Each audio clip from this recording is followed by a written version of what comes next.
know, up to my ankles or higher. I'm freezing my buns off. I'm cold. I gotta use the bathroom at this time. I can't hold it in much longer.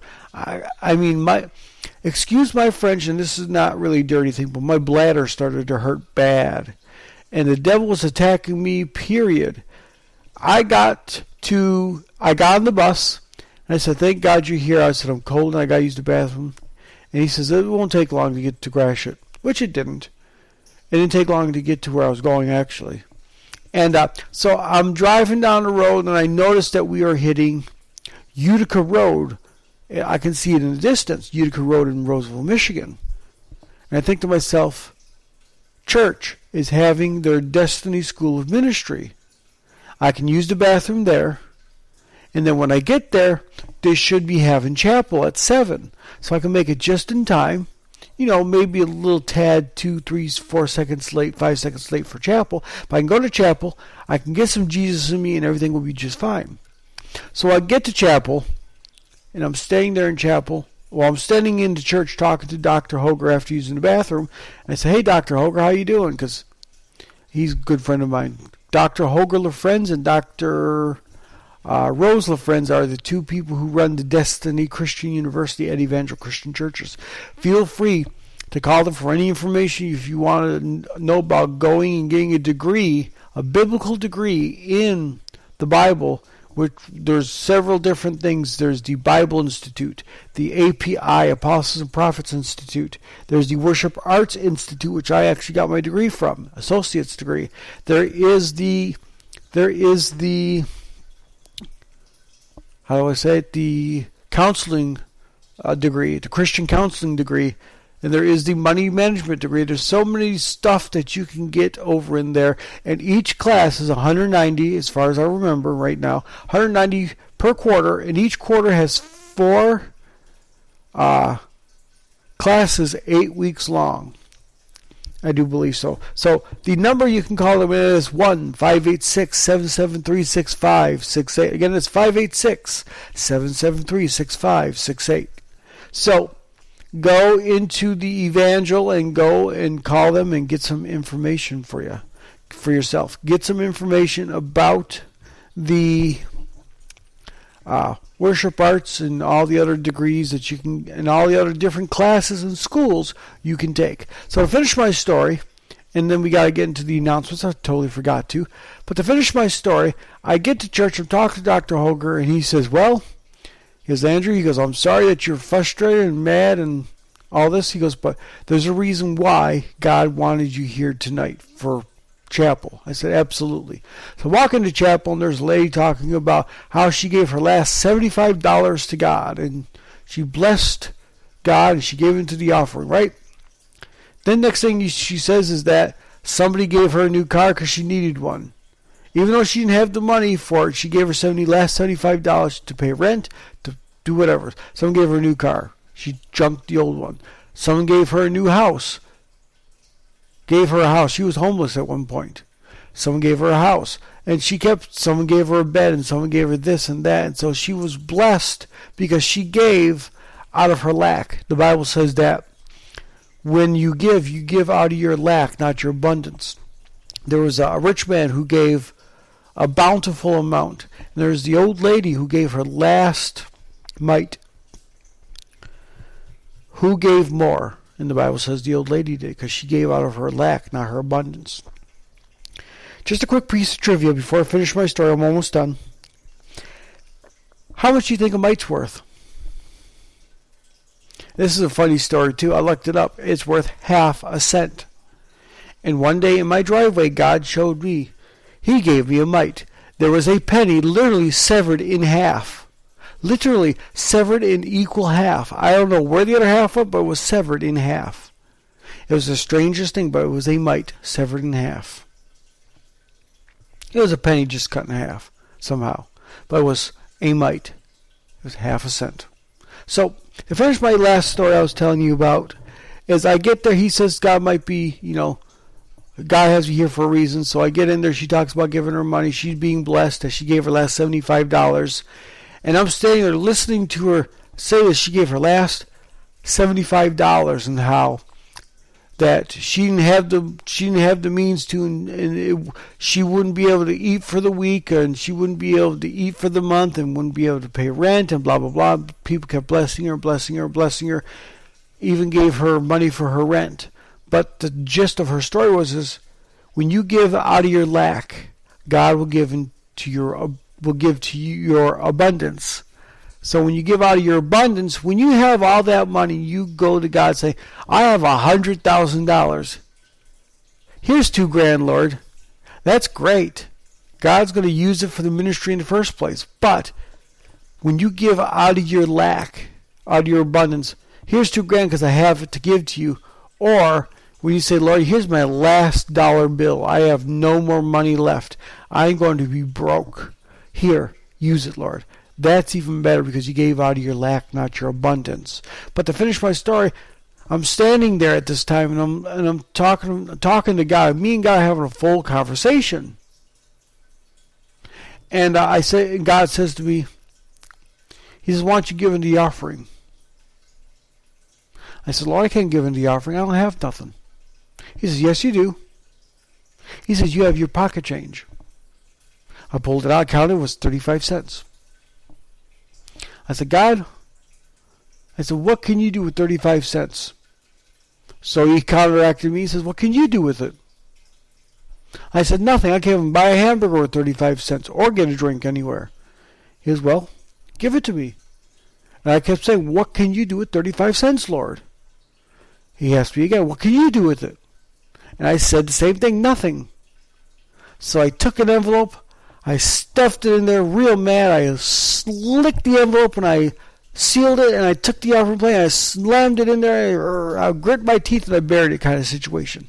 It happened exactly in that context. I wasn't that aggressive during church, but I grit my teeth and I buried it, and I said, Lord, here, take it. My heart was not joyful at that moment, because you have to have a joyful heart to give to God. But at that moment, God knew what was going on, and my heart wasn't so joyful, so He forgave me for it. About a week later, because previously, before I even gave this money, me and my wife found out we were about to be homeless, and the lady that we were renting from was about to kick us out of her house. And now we were about to be homeless. And the person that we were living with was not the lady, that was later on Cynthia. The person we were living with was about to kick us out of the house. It was someone who I thought I was friends with for many years. No names need to be mentioned, but we were not. After a while, we became very distant. We didn't talk with each other at all. I tried, but he never talked with me for a lick. And we were about to be homeless. And so, was it him or was it? No. He kicked us out, yes. We were about to be homeless, and we got into a place over in East Point again. But when we got kicked out of the place in East Point, we were about to be homeless, and so we had to find a place quick. So a week after I gave 35 cents, even though my heart wasn't joyful, even though I did not want to give it to God, I kept saying, what are you going to do with it, God? What are you going to do with it? What are you going to do with it? And He kept telling me, what are you going to do with it? And we argued back and forth about this for the longest time, and I finally put it in there. About a week later, a lady messages us and says, yes. She goes, I'm looking for somebody who wants to rent out the basement. Okay, my wife's thinking, no, that could be halfway decent. She goes, I mean, it's not exactly what I was wanting. She goes, it's a basement, it's probably damp and cold down there. She goes, well, we can furnish it up, make it our own little place eventually. And I said, okay, let's try it. So we messaged her back, and she says, yes. Would you like to come see the basement? And we agreed, and about a couple of days later, we came to see the basement. Fully furnished basement with everything you can imagine, including a TV set. We had a dishwasher, we had the sinks, we had our icebox down there, we had a stove, our laundry room was right in the next room, we had a kitchen dining room table, we had everything but the bed.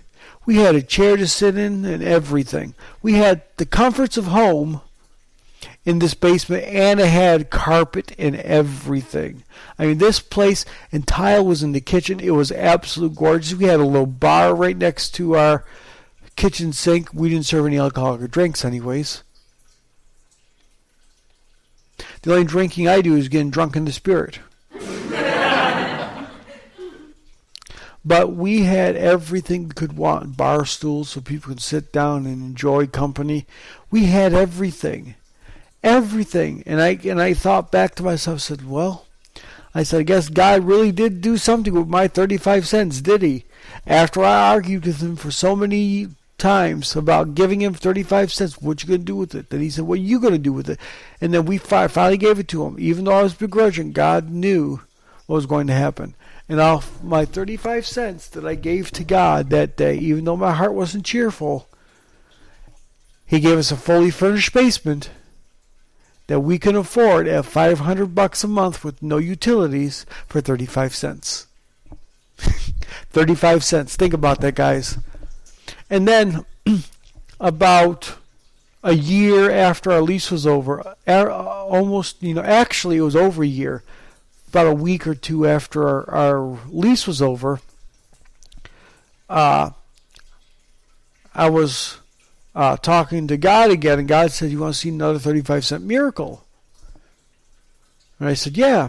And I said to my wife, I said, hun, I said, do you want to see another 35-cent miracle again? She goes, is God calling you to do that? I said, yeah. So she gave me 35 cents, and I said, this is our 35-cent miracle. And so we got in the car, we went to church that Sunday night, and because we were about to be kicked out of this place again. And so I dropped 35 cents in an envelope, sealed it up with a cheerful heart this time. Wasn't arguing with God, because I knew he did last time. And I was expecting God to move, because God told me, I want to see a 35-cent miracle. I was expecting God to move. So I get to the church, I drop it in there, seal it, and with a cheerful heart, I give it to God, I say, here you go, God. And I, basically did it with a cheerful heart this time in my apologetic way of telling God I was sorry, even though I didn't physically say it. But I gave it a cheerful heart. And about a week later, as we're about to be kicked out, one of the sisters that my wife knows, her sister Stacy, said, hey, we're moving out of the condo that we lived in, because she lived in a really nice condo. She goes, we're moving out of the condo. She goes, I'm going to put a good word into my landlord to see if he wants to rent it to you guys, because I know you guys are going to be needing a place. And we said that'd be perfect. And about a week after that, we contacted our physical landlord upstairs of the basement, and we said, well, she was talking about having a lease and getting it ready and all that stuff, and how she's going to get the lease, and it cost her $20 to do so. Well, me and the wife were talking to her, and she says, well, don't get the lease just yet, because we think that something else might pan out. We might have a condo soon. So, and she was always on drugs and stuff, and always drinking and had drugging, and she got mad. She says, well, I already paid for the lease and this and that, and she says, I paid for it already, and blah, blah, blah. And she goes, and that's not right for me. I had to spend $20 to get this, and blah, blah, blah. And she goes, you guys can leave out of here as soon as you guys can leave out of here next week for all I care. You can move out of here right now. So she gave us a week to move everything out of here, and after that, if anything else was left, she would throw it away. So about a week later, her sister, Stacy, calls my wife, Kim, Mrs. TGIF, and she says, yeah, the landlord said he'd love to rent to you guys. And we get to the condo, we talk to the landlord. It was $750 a month. There was no kind of condo fee, because condominiums have fees too, condo fees for the lot and stuff. And there was a swimming pool in our lot, a community pool, but still a swimming pool in our condo area, and we could enjoy it during the summertime. And believe me, we partayed in that pool.